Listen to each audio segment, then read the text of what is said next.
Hey guys, I'm back for the day. So I had a much more in-depth video than what you're going to get today. Some files got corrupted, and I can't figure out why they did, and they're not downloading. So there's some stuff missing here, but I'm doing a Rheem compressor changeout today, and hopefully I got enough high quality footage here for the video to make sense. But if it doesn't, I apologize. But just follow along. Let's see if it works out. Enjoy the video. Oh, hey guys, I just remembered what I forgot. So on my way out of that job, I had a nice speech about how the large company in town really tried to screw this customer over on this compressor changeout. So I'm missing that. I'm missing my intro, driving out. I don't know, the files were corrupted. Anything over like 4 minutes got corrupted today. I don't know why. It has something to do with Dropbox or whatnot. Sorry about the shaking camera. And then also kind of missed the whole brazing part of things. I had it all set up. I was brazing stuff. So that's all missing. So hopefully the video still makes sense. All right, here comes the video. Good morning, guys. Seton HVAC here. It is October 7th. Happy Monday, October 7th, 2024. So I'm headed up to Madras, Oregon to change out. I was going to take the day off today. I've been trying to take Mondays off to take care of paperwork and get the week set up, but it didn't happen. I forgot that I needed to come change out this compressor in the Rheem heat pump I installed a few years ago. Another Rheem compressor. You know, that's why I quit selling these Rheems. I've had compressors just blow up for no reason. Wasn't an installation issue. Wasn't an installation issue. These compressors, there's something going on with them. I've had TXVs go bad, reversing valves, just stupid stuff. So I quit selling them, and plus the distributor's not very good. They don't make my ordering very easy for the Rheem, so that's why I do the Bosch now. I think I've explained that before. But yeah, so I'm gonna go change out this compressor, and I'm not a hack. I did forget to order up a filter dryer with it. I didn't have one on the shelf, so you know, I'm gonna change out a compressor without a filter dryer. I can't put this off any longer, and I'm not driving the 2.5 hours round trip to get one. So it is what it is. I will pull a good vac on it. You know, make sure I don't get any crud into the filter dryer. You know, we do the best we can with what we got. So that's what I'm going to do. So yeah, let's go take care of this. I got another little small job that I got to put some line hide on up here, but I forgot to load up the line hide. You know, it's a typical case of the Mondays for me.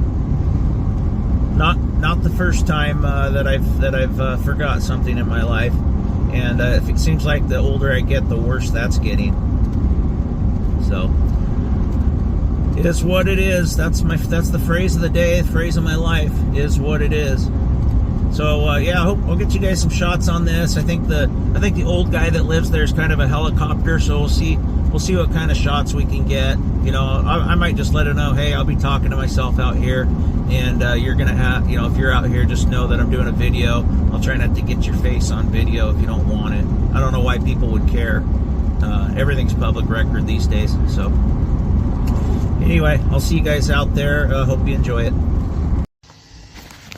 Alright guys, we are here. So I got my gauges hooked up, got my recovery stuff here.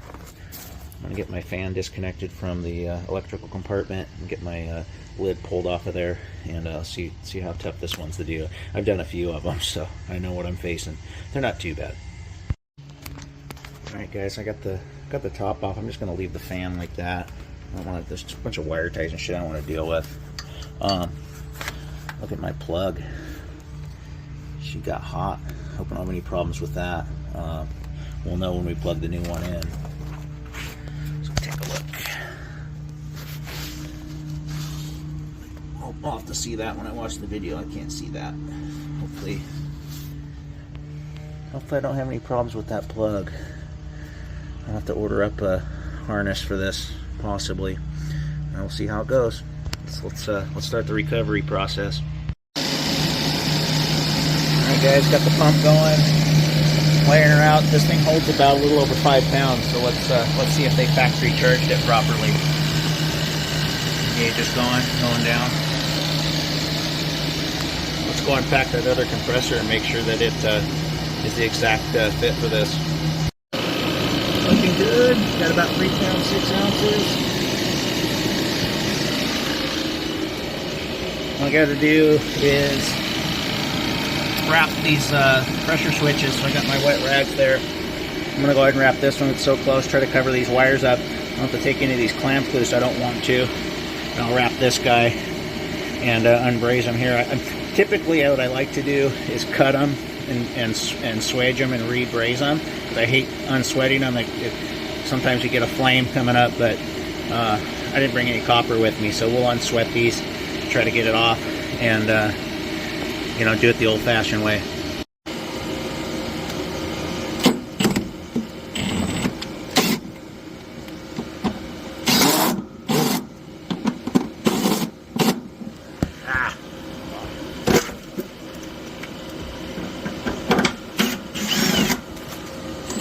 There we go.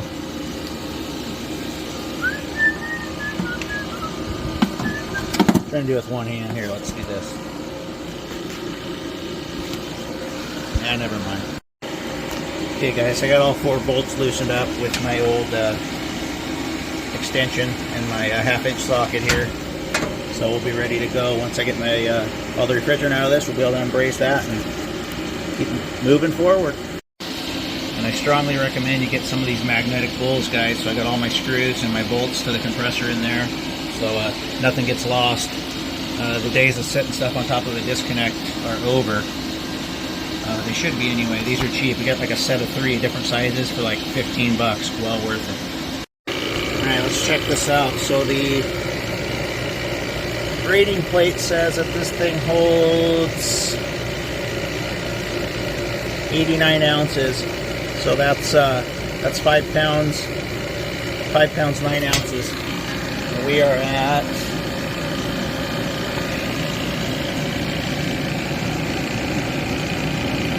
We are at 4 pounds 15, so we're getting close. And if you look at our gauges, we're down to 15 and 8 respectively. So we'll be there soon. We'll unbrace this guy.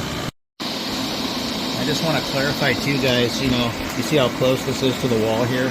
When I installed this, he didn't have this built. He built this after I left. And that probably isn't helping the compressor situation any, but that's not why it failed. It's because he had a plug filter and it ran this thing hot.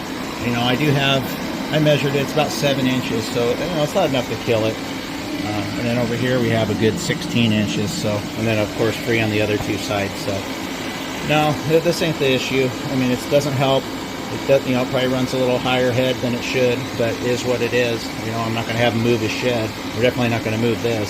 So we'll keep moving on. We'll get this new compressor in, and he should be fine. He knows he's got to change that filter every 3 months now. So, all right, guys, I got my gauges clear, all my recovery stuff clear. New compressor there. I got this pulled that way as far as I can with some tension on it, so when I you know, soften these brace joints up, I should be able to take my channel locks and pull it loose. Let's get started on it. So for the suction side, I'm going to go ahead and just cut it, and then they'll just swage that. I'll unbrace that once I get the compressor out of here. I don't want to fight anything today. That's why it's nice to have an extra set of hands, somebody to put some pressure on the compressor while you got pressure on the pipe itself. I know it can be done. I've done a million of them. I just don't feel like messing with it today. Alright, guys, what I'm going to do on the suction side, I'm just going to cut it as close as I can right there with my little close cutters. And I have enough meat here. I won't be taking enough off. I'll be able to just slide that on, so no swedging or anything. So that's what we're going to do. And obviously this one I can just push right on. So let's do it. Just so you guys don't think I'm not flowing at nitro, I got a little bit bleeding through as I go. So just want to show that to you. I know everybody's big on that, so just want to make sure that you guys know that I'm doing it. Looks good to me. I don't think I need to take that out, although that is a mushroom fitting that goes in there. Shoot. Otherwise I'm going to be doing the hack crimping thing, which I don't want to do. So let's unsweat that off of there, and I'll just, since this is mushroomed a little bit, I'll just swage that side of it and go over the top of my old. That'll work out fine. And hoping my plug doesn't have an issue. The plug inside the unit. Let's keep moving on. All right, guys, I got that one pushed back in. New compressor. Got that one swaged and pushed on there. I'm going to get the bolts in here so the guy's stable. So we'll get the bolts in there and then we'll brace her on.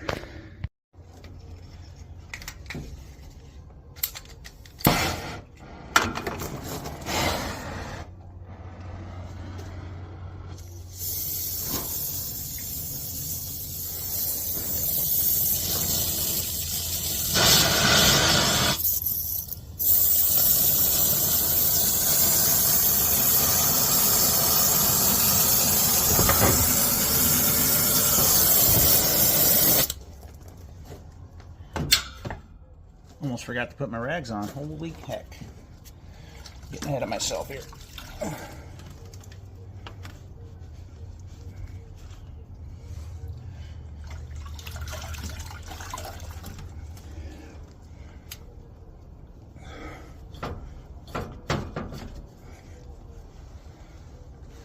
There we go.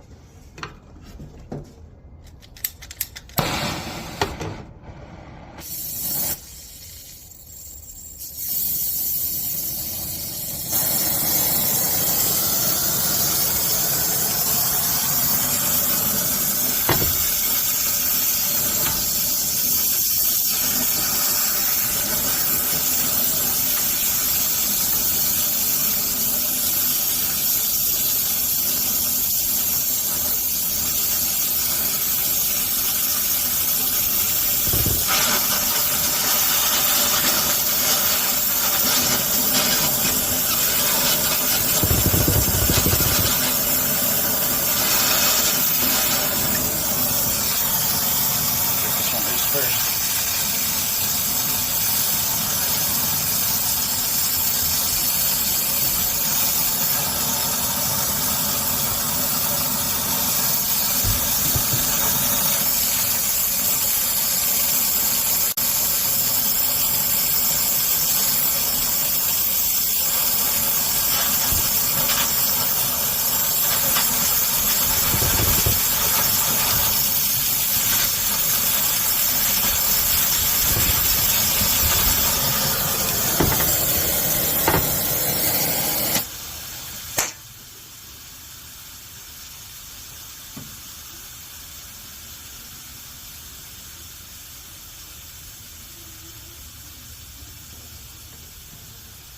Easier.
Come on, baby.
think.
Alright, let's get that push back on there. We'll get that top side brace. I got the hard one done.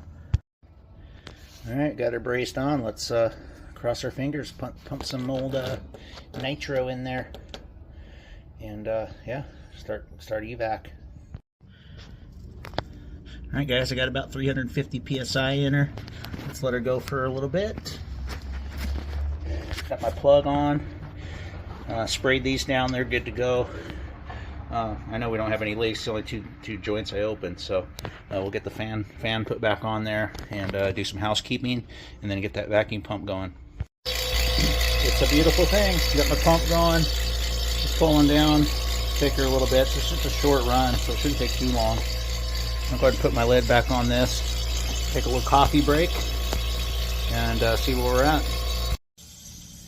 Alright guys, vacuum held at 475 for a good 10 minutes. I'm happy with that. Wayne in the charge, it's sucking her in quick.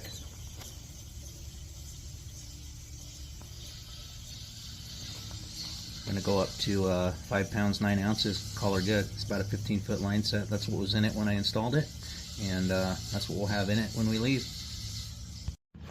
Okay guys, 5 pounds 9 ounces. Now for you guys learning, so that's how much is you know, from this point into my gauges into the unit. So now what we want to do, put this out a little bit. Now what we want to do is shut, flip our canister over, shut the valve off, then we'll open our gauge back up, and that'll drain any refrigerant that's in my gauges out and get it into the unit. So we got our full 5 pounds 9 ounces. So that's what we're gonna do. We'll get this cover put back on. I'll get the low voltage connected back. I don't like working on these when it's still got the power from the indoor unit on there, so that's disconnected. We'll get that all buttoned up, and we'll go flip the thermostat back onto regular heat and see what we got. Alright guys, it's kind of hovering around 3 degrees subcooling. We got about 13 degrees superheat. It's a cool day. It's cool in the house.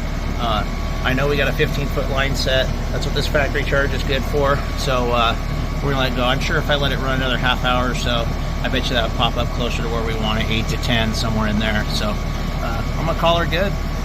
She was working before that compressor went kaput. So yeah, let's button this up and get on out of here. I also want to mention something to you guys. When I came here initially on the service call portion, they had called another company out. I guess they didn't like their price. I hate being shopped around on jobs that I've installed, but hey, that's the way people are. But this true suction port cap was missing, so shame on that company for leaving that off. So I put a cap on it. I'm gonna go ahead and cap these and cinch them down, and that way we can ensure we don't have any leaks through there. But who knows, we could have had a small leak through him, but it had all its refrigerant. But always put your caps on, guys. I just want to I can't stress that enough. So yeah, see you guys on the next one. See you when I get on the road. All right, headed out of there, headed back to the homestead to work on some paperwork and relax, etc. And I got an idiot. I'm going 10 miles over the speed limit. Well, no, I'm going about 7 over the speed limit, and I got a guy riding my butt like usual. I know I don't drive fast enough like everybody else does, but you know, no reason to. I'm not in any hurry when I'm driving. So I want to talk about that compressor a little bit.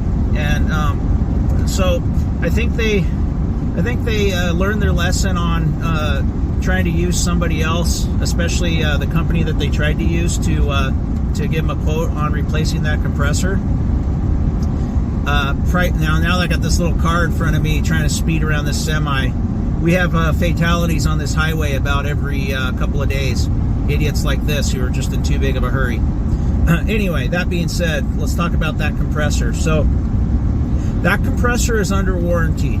Okay, I paid $900 for that compressor, but it's under warranty, so there's no compressor cost and there's no markup cost. Okay, so you know, guy's gonna mark it up. You know, hey, this compressor is $1,600 or whatever his markup is. It's $1,500. That's not even a factor here because it's under warranty. So that being said, I don't charge him anything. Now I charge him for my time to, you know, to do the ordering of the compressor and everything, which, you know, takes me about 5 minutes, honestly. And I have to, you know, I have to throw it on my truck, and I had it delivered to me, so I didn't have any drive time.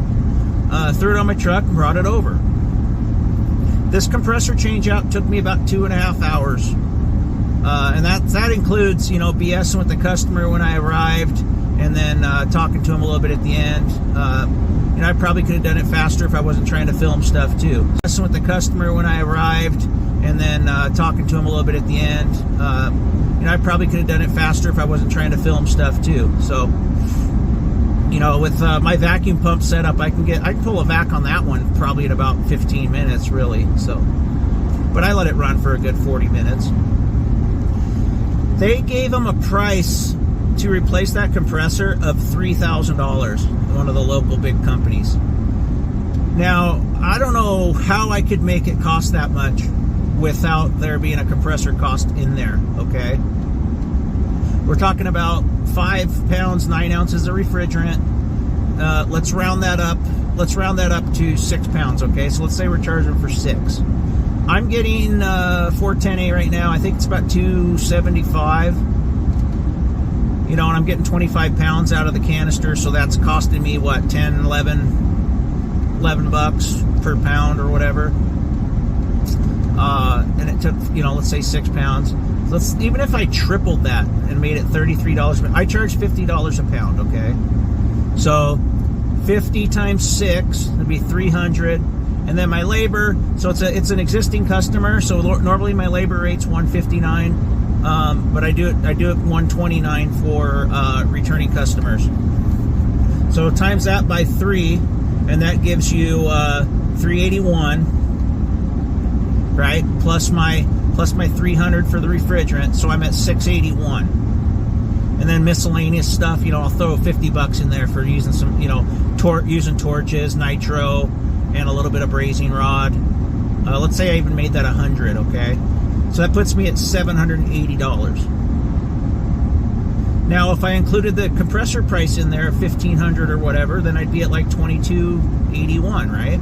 Cost in there, I go, dude, that's under warranty. You don't charge the customer for that. It's only 2.5 years old. So I don't know what planet these guys are living on where they try to charge that much for this stuff. You know, they must be driving Lamborghinis to their sales calls or something.